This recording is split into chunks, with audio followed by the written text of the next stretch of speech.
Здравейте, да се опитам да направя малко реклама на едно красиво местенце сред природата.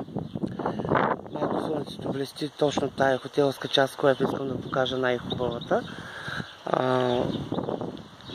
За всички мои приятели, на които ще пратя това клипче и ще ги поканим тая година с много отстъпки. Да си изкараме едно незабравимо лято. Заедно тук с много спомени и снимки. Какво да кажа, просто съм много щастлив, доволен от това, което се случва. Човек трябва да променя живота си по един или друг начин и да бъде щастлив най-вече. Ето това е другата хотелска част. Това е също много хубава и се заслужава човек да бъде това. Може направо там, отпред, да изкараме леглата. На басейна, който още не е завършен.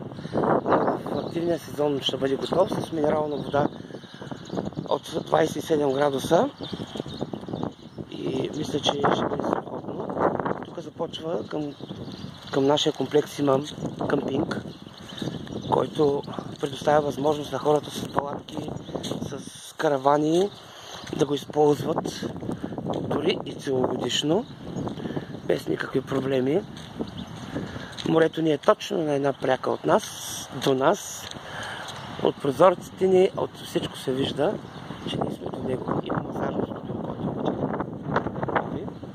Ресторантът е много голям, с 300 места. Все още не е заведено и постелено и опънати чадъри, тъй като не е сезон. Но и това ще стане. Има хубаво барбекю навън, който предлага хубава скара. Всичко е в зеленина. Освен това, че морето е до нас, което се вижда и на камерата. Съчетание между планина и море е най-красивото нещо. В залив се намира самия плаж и мисля, че ще бъде невероятно.